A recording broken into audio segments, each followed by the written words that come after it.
Bienvenidos nuevamente a las clases de obstetricia. Ahora vamos a tomar el tema de embarazo prolongado. Pues la importancia de este tema es la identificación o el cálculo de la edad gestacional adecuada para la toma de decisiones del momento de interrupción del embarazo. Entendemos por embarazo cronológicamente prolongado a aquel embarazo que ha excedido y continúa más allá de las 42 semanas de gestación, con incremento de la morbimortalidad neonatal. Se presenta en el 7% de todos los embarazos y el incremento del tiempo prolongado del embarazo, más allá de las 42 semanas, va a llevar a un incremento de los riesgos perinatales en el producto. Algo que debemos recordar y que debemos tomar en cuenta es el cálculo de la edad gestacional. Cuando tenemos una paciente que acude a la consulta con la sospecha de embarazo, lo primero que tenemos que preguntar o lo primero que debemos tener en cuenta es la fecha de su última menstruación. La fecha de última menstruación es el punto de partida del inicio del embarazo. Sabemos que en realidad la fertilización, la fecundación, se ha producido aproximadamente 2 semanas después de la fecha de la última menstruación. Pero sin embargo, para fines prácticos, tomamos en cuenta o tomamos como punto de partida el inicio del embarazo desde el primer día de la última regla. El cálculo de la fecha de la última menstruación es fundamental para hacer el diagnóstico de un embarazo prolongado o no.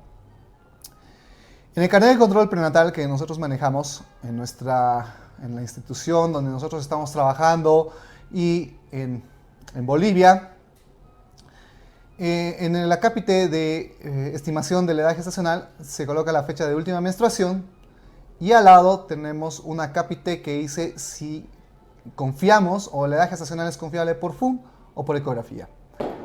¿Cuándo vamos a confiar en la última menstruación como dato exacto? Primero, que las últimas 3 menstruaciones previas a la última regla que haya tenido la mujer tienen que ser regulares. Haber empezado o haber durado entre 3 a 7 días y haber tenido un intervalo de aproximadamente 28 días más o menos 7 días.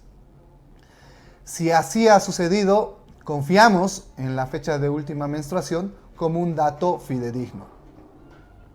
En caso de no tener el registro exacto de la fecha de última menstruación, que haya irregularidad menstrual o que simplemente la paciente no conozca su fecha de última menstruación, podemos recurrir al empleo de la ecografía para hacer el diagnóstico de la edad gestacional.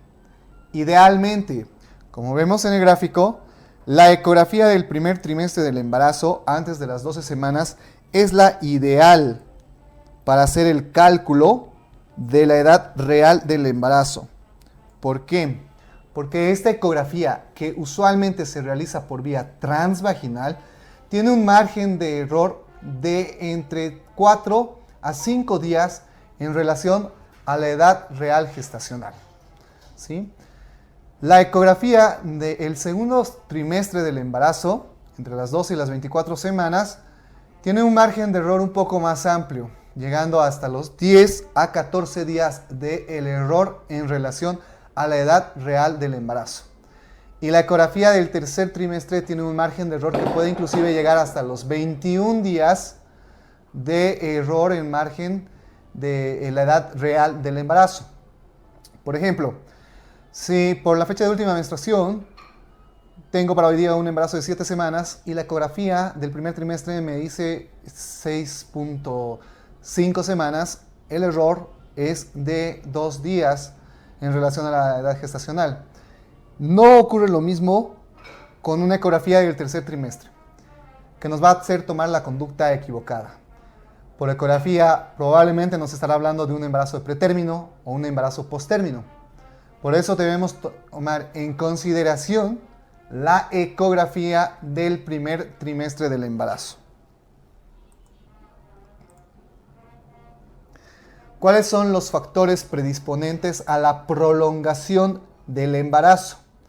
En primer lugar, cabe recalcar la datación errónea de la gestación.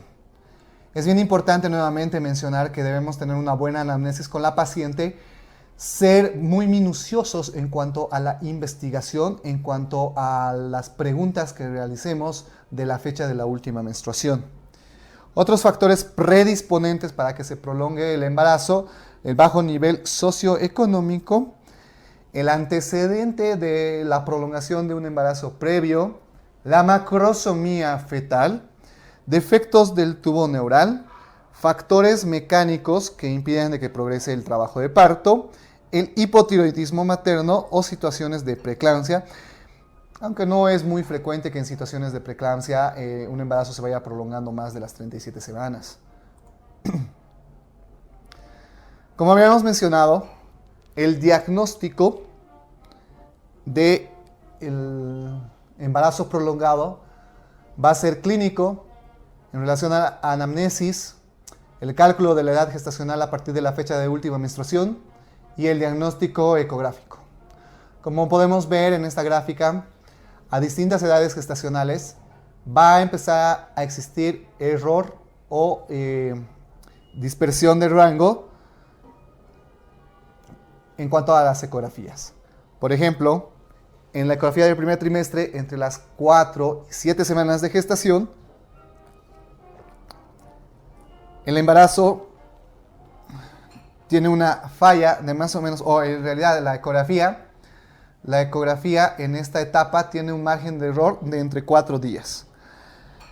A las 10 semanas, la medición que se realiza es de la longitud cráneo-caudal con un margen de error de 3 días. En el segundo trimestre estamos viendo que el margen de error es de 7 días o un poco más de 10 días. Y en el último trimestre, más ahí de la semana 42, el margen de error estamos viendo que puede alcanzar hasta los 21 días. ¿Cuál es la conducta que debemos tomar cuando tenemos una paciente con un embarazo prolongado? La vitalidad del producto y el bienestar del producto. En los embarazos cronológicamente prolongados, identificado el diagnóstico, debemos realizar la evaluación fetal. La evaluación fetal puede ser realizada por la ecografía obstétrica.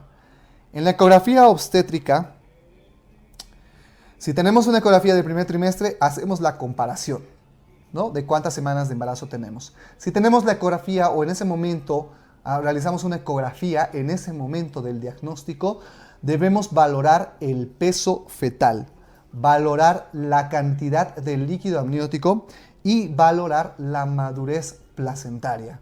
La madurez placentaria se clasifica en 3 grupos en la clasificación de Granum. Tipo 1, donde no existe madurez placentaria, son hallazgos ecográficos que permiten la clasificación de Granum en tipo 1, no hay madurez. Tipo 2, en que la madurez es inicial. Y tipo 3, en que la madurez es completa o exagerada.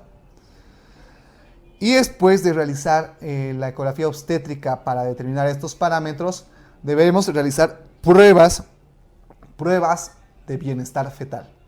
Dentro de estas pruebas, desde la más básica hasta la más compleja, tenemos la cardiotocografía o la monitorización fetal. Este es un estudio muy sencillo que se realiza en cada centro de salud donde contemos con el cardiotocógrafo. El objetivo de este estudio es el trazado de la frecuencia cardíaca fetal en un lapso de 30 minutos. Y este trazado se plasma en un papel impreso y permite valorar 5 parámetros de la frecuencia cardíaca fetal. Permite valorar la frecuencia cardíaca fetal basal, permite valorar la variabilidad del latido cardíaco, las aceleraciones que pueden estar relacionadas o no con movimientos fetales o con contracciones, las desaceleraciones y también permite valorar la presencia o no de los movimientos fetales. Este estudio permite valorar el grado de irrigación hacia la placenta, y al final del estudio podemos categorizar en 3 grupos, siendo la categoría 1 un estado de bienestar fetal, es decir, si nosotros categorizamos el trazo que tenemos como categoría 1, decimos que el bebé está bien perfundido, que la irrigación está normal, que el bebé no está entrando en un estado de hipoxia. En una categoría 3, el bebé está en estado de hipoxia y necesitamos interrumpir ese embarazo lo más antes posible.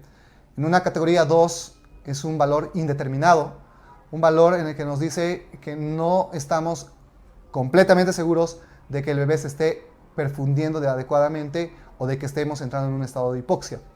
En este caso de la categoría 2, debemos hacer empleo de otros métodos para evaluar el bienestar fetal. Los otros métodos para evaluar el bienestar fetal, en primer lugar, tenemos el empleo de la ecografía Doppler. La ecografía Doppler es el estudio del flujo de vasos sanguíneos relacionados con el embarazo. Idealmente, se debería valorar 5 vasos sanguíneos: la arteria uterina, la arteria umbilical, la arteria cerebral media, el ductus venoso y el istmo aórtico. Esta valoración especializada ecográfica de este tipo de arterias o de estos vasos van a permitir verificar la perfusión o la oxigenación adecuada del producto que estamos sospechando de que sea cronológicamente prolongado. Las alteraciones de la arteria umbilical, de la cerebral media y del ductus venoso van a permitir el diagnóstico del riesgo de la pérdida del bienestar fetal con la consiguiente determinación de interrumpir el embarazo inmediatamente. Otro de los estudios para evaluar el bienestar fetal es el empleo del perfil biofísico fetal. El perfil biofísico fetal se trata de un estudio combinado ecográfico junto con el monitoreo cardíaco fetal. Lo que valoramos son 5 puntos. Valoramos el líquido amniótico, el índice de líquido amniótico. Valoramos los movimientos respiratorios. Valoramos el tono fetal. Valoramos los movimientos fetales y valoramos el trazado del cardiotocógrafo. Cada uno de estos parámetros tiene una puntuación mínima de 0 y una puntuación máxima de 2. Todo se calcula sobre 10 puntos. Cuando tenemos un resultado mayor a 8 puntos, estamos hablando de bienestar fetal. Cuando el resultado es entre 8 o 6 puntos, estamos hablando de inicio del compromiso fetal. Y cuando el resultado es menor de 6 puntos, hablamos de hipoxia fetal, de sufrimiento fetal, por lo cual debemos culminar el embarazo. La importancia de conocer el embarazo que está en prolongación o que se está prolongando son las complicaciones. Una de las complicaciones muy importantes, muy temidas, muy riesgosas, es el de la muerte neofetal intraútero. Se encuentra asociada principalmente por una insuficiencia uteroplacentaria, por una infección intrauterina o por un síndrome de aspiración meconial. ¿Por qué ocurre todo esto? Hemos hablado que la placenta tiene madurez placentaria acorde a el avance del embarazo. A mayor edad gestacional, la placenta se vuelve insuficiente.